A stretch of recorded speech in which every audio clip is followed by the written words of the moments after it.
faire tout simplement un petit exercice de cinématique. Dans lequel on retrouve aussi bien le mouvement rectiligne uniforme et le mouvement rectiligne uniformément varié. Donc on retrouve le MRU, mouvement rectiligne uniforme, et le MRUV, le mouvement rectiligne uniformément varié. Je vais le lire très rapidement. Je vais me placer par là. On nous dit un mobile M1 se déplace en MRUV, c'est-à-dire en mouvement rectiligne uniformément varié.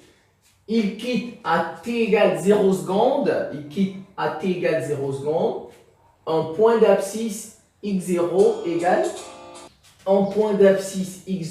moins 6 mètres, x0 égale moins 6 mètres, avec une vitesse v0 égale 4 mètres par seconde.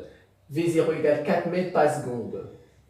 En allant dans le sens négatif. On dit bien en allant dans le sens négatif. Il faut bien retenir, regardez, on a précisé le sens. Alors, à l'instant t, on a un second mobile, maintenant M2. On avait M1 et maintenant on a un second mobile M2. À l'instant t égale 1,5 secondes, un autre mobile M2 passe par l'origine du repère avec une vitesse de 12 mètres par seconde en allant dans le sens positif. Quand je lis ça, eh bien, le deuxième mobile, tout de suite, je comprends. Regardez, on dit à l'instant t égale 1,5 secondes. 1,5, un autre mobile, il va passer par l'origine du repère avec une vitesse de 12 mètres par seconde. Vous voyez, tout de suite, je comprends que ici, la vitesse, elle est comment? Elle est constante. La vitesse, elle est constante. On ne nous a pas précisé s'il s'agit d'un mouvement rectiligne ou un MRU ou un MRUV. On nous a dit que la vitesse est constante. Donc, je comprends tout de suite qu'il s'agit d'un MRU ici. Donc, mouvement rectiligne uniforme. Alors, ici, pour le premier mobile, le mobile M1, ça a été précisé. On a dit qu'il s'agit d'un MRUV. Or, ici, à partir de la vitesse, je peux comprendre tout de suite qu'il s'agit, et puis il s'agit d'un MRU. Alors, en allant dans le sens positif, cette fois-ci, alors M1 rencontre M2 à t' égale 1 seconde. M1 rencontre M2 à t' égale 1 seconde. Première question, eh bien, il y en a 3. Écris l'équation horaire de M1 et M2. Il faut écrire les équations horaires de chaque mobile. 2. Quelles sont les phases de mouvement de M1, les phases du mouvement de M1, et 3. Déterminer l'instant et l'abscisse de la deuxième rencontre. Troisième question, déterminer l'instant et l'abscisse, c'est-à-dire déterminer T et déterminer X, où les deux mobiles vont se rencontrer pour la seconde fois. On nous a dit M1 rencontre M2 pour la première fois à T' égale 1 seconde. On nous demande de chercher quand est-ce qu'ils vont se rencontrer, eh bien, l'heure et puis l'espace où ils vont se rencontrer pour la seconde fois. C'est parti. Je commence par la première question. 1. Je ne veux pas que la vidéo soit trop longue, donc je ne vais pas faire de rédaction. Normalement, vous devez rédiger comme votre professeur vous demande de rédiger. Je vais répondre directement aux questions pour que ça occupe tout le tableau et que la vidéo ne soit pas trop longue. Eh bien voilà, regardez, écris l'équation horaire. Je vais directement mettre équation horaire. Voilà. Je commence par M1. M1, on nous a dit c'est un MRUV, c'est un mouvement rectiligne uniformément varié. Ça voudrait dire quoi? Que l'accélération est constante, c'est tout. MRUV, l'accélération est constante. Donc, MRUV, A égale constant, V égale, vous voyez, l'accélération est constante, la vitesse nous donne quoi? Égale AT plus V0.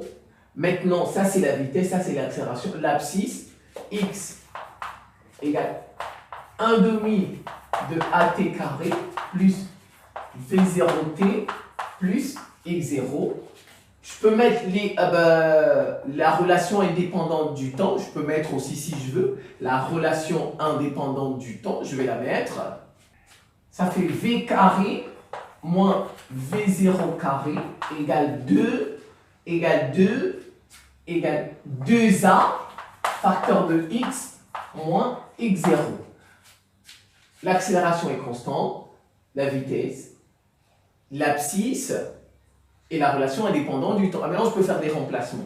Regardez, on nous a dit que je vais faire, puisqu'on nous demande de donner l'équation horaire. Donc maintenant, je vais faire des remplacements en tenant compte avec une vitesse V0. Ouais, V0 c'est 4 mètres par seconde. En allant dans le sens négatif. X0 c'est moins 6 mètres. On est à t égale 0 secondes. Et maintenant, je fais des remplacements. Je ne vais pas réécrire tout ça, c'est là. T0, t égale 0 secondes. X0 égale moins 6 mètres. V0 égale 4 mètres par seconde. Normalement, je dois les écrire ici, mais je ne vais pas le refaire parce que ça va occuper tout le tableau. Donc, je mets directement l'équation. Je fais des remplacements. Alors, je mets X. Je vais l'appeler X1. X1, pourquoi? Parce que c'est le mobile 1. Donc, je vais l'appeler X1. Voilà. 1 demi. 1 demi de A T carré plus V0. Regardez très bien, on a dit allant dans le sens négatif. En allant dans le sens, donc ça veut dire c'est moins 4 ici, moins 4. Donc au lieu de, je mets moins, la vitesse ici elle est négative, moins 4, T, moins 6. Moins 6. Ah ben voilà, c'est tout. Ça, c'est l'équation horaire du mobile M1. Il s'agit d'un mouvement rectiligne uniformément varié. Voilà son équation horaire ici. Voilà, j'ai mis tout, j'ai mis l'accélération, la vitesse, l'abscisse et j'ai mis la relation indépendante du temps. Voilà, maintenant je passe à M2. M2, il s'agit d'un MRU.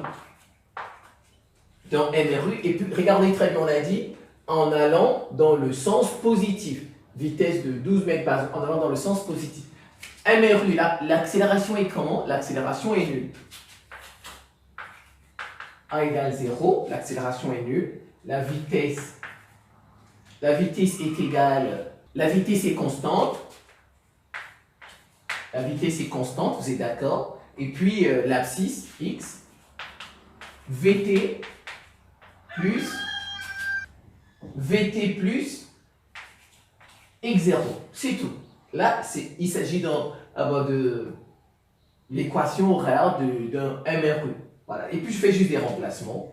X2, je vais l'appeler X2 parce qu'il s'agit du mobile 2. Alors, X2, V ici, c'est 12 mètres par seconde dans le sens positif. Donc, c'est positif. 12T. X0, est-ce qu'on a donné X? Alors maintenant, je dois trouver X0. Voilà, je dois trouver X0. Vous voyez? Je ne sais pas. Comment vais-je faire pour trouver X0? Je fais juste des remplacements. Regardez, on nous a dit à l'instant t égale 1,5 secondes. T égale 1,5 secondes. Voilà, t égale 1,5 secondes. Il passe, M2 passe par l'origine, ça veut dire 0. Regardez X2 égale 0.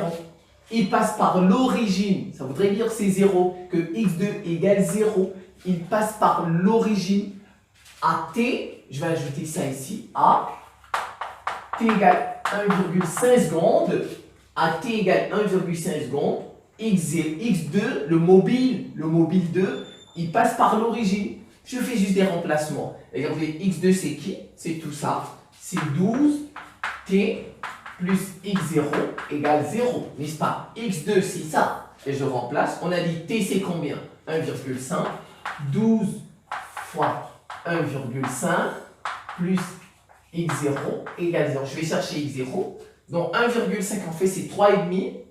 1,5 normalement c'est 3,5. Donc ça fait 12 fois 3 divisé par 2 plus x0 égale 0. Alors je peux simplifier. Regardez, 12 divisé par 2 ça fait 6. 6 fois 3 ça fait 18. Donc x0 égale combien? Moins 18. x0 égale moins 18 mètres. Je peux venir ici, je dis x2 égale 12t moins 18. Voilà, je viens de donner. Je vais souligner, encadrer tout ça. Ça, c'est l'équation horaire de M1. Et là, il s'agissait de MRUV. Et ça, c'est l'équation horaire M2, X2, 12T moins 18 de M2. Et bien voilà, on a répondu à la première question. Maintenant, alors, donc, après cela, maintenant, il faut trouver X1, sa valeur. Regardez, ici, on a trouvé 12T moins 18. Mais là, regardez, on a l'accélération. Il faut qu'on trouve l'accélération, n'est-ce pas? Donc, il faut trouver la valeur de l'accélération. La valeur de l'accélération, c'est très simple. On nous a dit, on relit l'exercice. On nous a dit, M1 rencontre M2 à T' égale 1 seconde. Donc les deux se rencontrent. Ça veut dire à T' égale 1 seconde, M1 égale M2. Ah ben c'est ce que ça signifie. Ça voudrait en fait dire que X1 égale X2. Les deux abscisses se valent. Et ben voilà, on égalise les deux abscisses, c'est tout. X1 égale. Les deux se rencontrent. Point d'intersection, n'est-ce pas? C'est comme en maths. Où est-ce que les deux se rencontrent? On fait X1 égale X2, c'est tout. Maintenant, je peux remplacer. Alors, regardez, j'ai 1,5. Ça va me permettre de trouver l'accélération. Ça me fait 1,5 de AT carré moins 4T moins 6 égale 12T moins 18. Je vais remplacer. T' c'est 1 seconde. Ça fait 1,5 de A fois 1. On a dit 1. Donc 1 au quart, ça fait moins. C'est 1, ça fait 4. Moins 6 égale 12. Puisque T c'est 1. Moins 18. Ça fait moins 10. Je vais le faire ici. Je vais le faire là. Voilà, je vais le faire ici. Donc ça fait moins 10. Moins 6. 1,5 de A moins 10 égale moins 6. Il va de l'autre côté, ça fait... il va de l'autre côté, ça devient plus. Moins 6 plus 10, ça fait 4. Donc 1,5 de A égale 4, ça fait A égale 8. Donc l'accélération, c'est 8 mètres par seconde au carré. Voilà, j'ai trouvé mon accélération qui est égale à 8 mètres par seconde au carré. Finalement, X1, qu'est-ce qu'il devient? 1,5 de A. 8 divisé par 2, ça fait 4. Donc 4T carré. Donc X1, 4T carré, moins 4T, moins 4T, moins 6. Je reprends. Regardez. A, c'est 8, n'est-ce pas? L'accélération, c'est 8. Je mets 8 ici. Regardez, je mets 8 ici. 8 divisé par 2, parce que ça, c'est fois. 8 divisé par 2, ça fait 4. C'est pourquoi on a 4 là-bas. Donc, je remets mon A. Donc, on obtient 4T carré moins 4T moins 6. On va passer à la seconde question. La deuxième question dit, quelles sont les phases du mouvement de M1? Quelles sont les phases du mouvement? Question 2. Phase du mouvement, je vais abréger, de M1. Alors, il y a deux phases. Comment? La technique, c'est quoi? On fait A fois V positif. Là, on a un MRU A, un mouvement rectiligne uniformément accéléré. On fait A, V négatif. Là, on obtient un MRU D, un mouvement rectiligne uniformément décéléré. Alors, on résout ça, c'est tout. A, c'est combien? A, c'est 8. Donc, ça devient, c'est un produit. Vous voyez, c'est un produit. Ça fait 8, facteur de A, c'est 8. V, c'est quoi? Je regardais. Je n'ai pas cherché V. Ah, ben voilà, V, je peux le remplacer là-dedans. Regardez, V. V devient, puisqu'on A, c'est 8, T, V0. moins 4. Parce qu'on a dit on va dans le sens négatif. C'est pourquoi je mets moins 4. Dans le sens, la vitesse V0, c'est 4 mètres par seconde. Mais on a dit on va dans le sens négatif. C'est pourquoi je mets moins 4. Donc ça, c'est vrai. Maintenant, je peux mettre ici, ça fait 8t moins 4 positif. Et pour celui-ci, 8 facteurs de 8t moins 4 négatif. Je résous ça. Voilà, ça c'est un produit, ce sont des inéquations, c'est tout. On fait ça, ça fait 8t moins 4 positif. 8t positif à 4. T supérieur à 4 sur 8. Si on simplifie, ça fait t doit être plus grand. Par 4, ça fait 1,5. Voilà. Alors, lorsque t, je vais faire ma phrase maintenant, si voilà, on obtient ça, t positif, donc le mouvement ici, il est accéléré. On a un MRUA. J'ai fait comme ça parce qu'il n'y a pas de place. J'espère que vous comprenez. Vous voyez, quand t est plus grand que 1,5 seconde, eh ben, seconde, je vais mettre la seconde. Voilà. C'est à vous de bien rédiger parce qu'il n'y a pas, regardez, c'est déjà presque fini le tableau. Non, le mouvement, il est accéléré. Maintenant, je vais faire ça. Ça, c'est même pas la peine parce que c'est la même réponse. Ce sera négatif. Vous êtes d'accord? Ici, si t plus petit que 1,5 seconde, on a un MRUD. Le mouvement est rectiligne uniformément décéléré.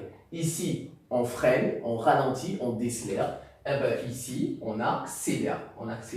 Donc, c'est ça. C'est comme ça qu'on rédige. Si vous voulez, vous faites avec les intervalles. Parce qu'avec les intervalles, je vais le faire ici. Ça, plus grand que 1,5, ça veut dire que t appartient plus grand ouvert 1,5 à plus l'infini. Avec les intervalles, c'est comme cela. Vous voyez, avec les intervalles, c'est comme ceci. C'est à vous de voir comment vous pouvez rédiger ça. Ah ben, on va terminer par la dernière question. Et on va faire la troisième question. Mais déjà, très important. Par exemple, ceci.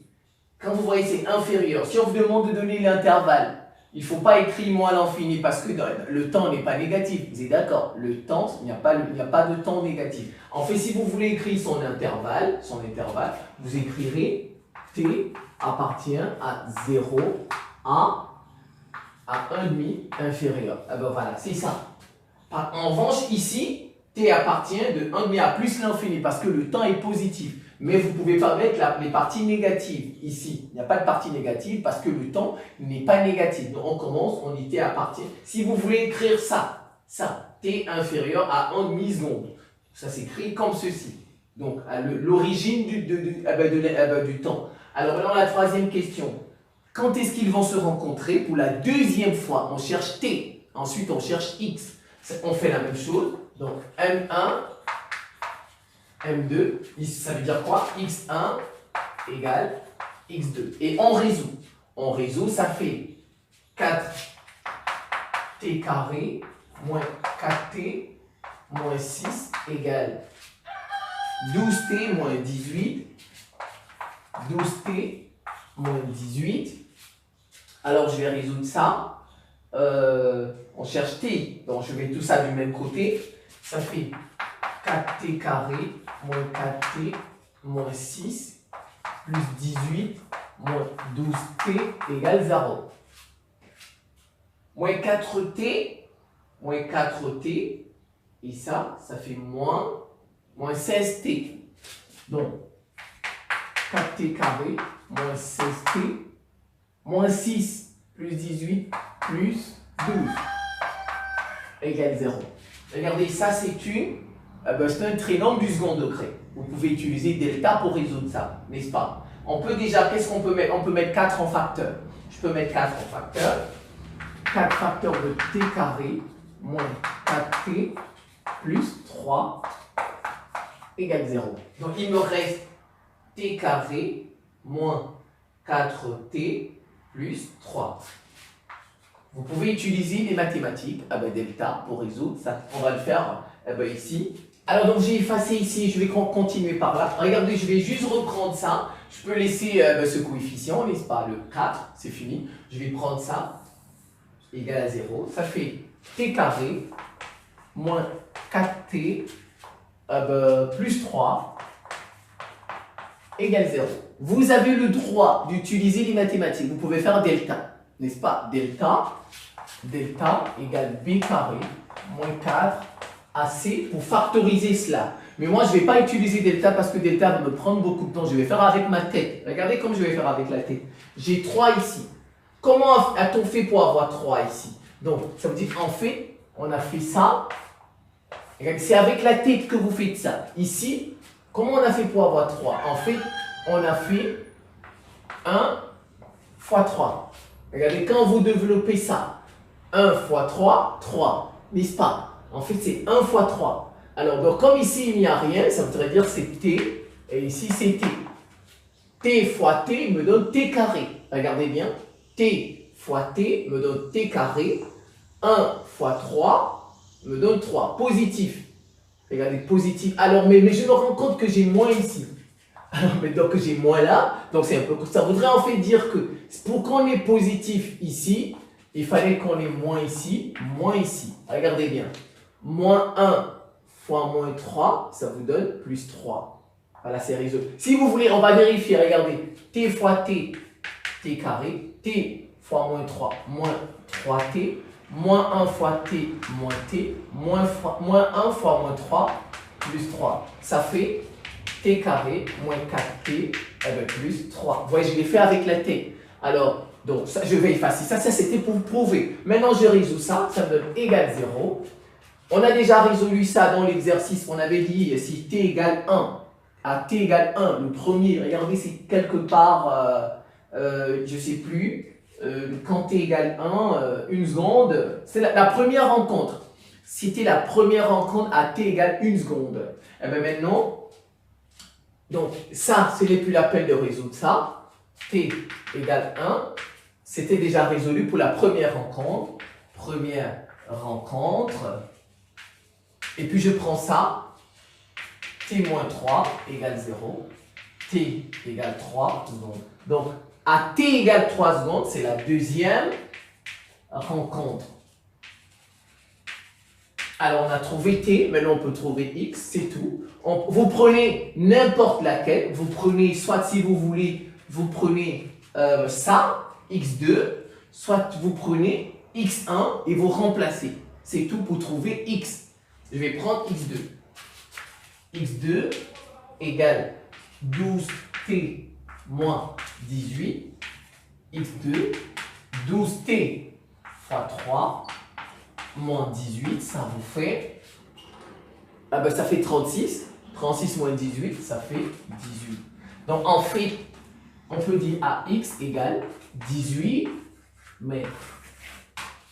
Les deux mobiles, vous pouvez faire votre phrase, les deux mobiles M1 et M2 vont se rencontrer pour la deuxième fois à T égale 3 secondes et l'abscisse sera X égale 18 mètres. Vous revoyez ça tranquillement. Si c'était un peu très long, c'est pour la bonne cause. Je vous remercie pour votre attention et à très bientôt.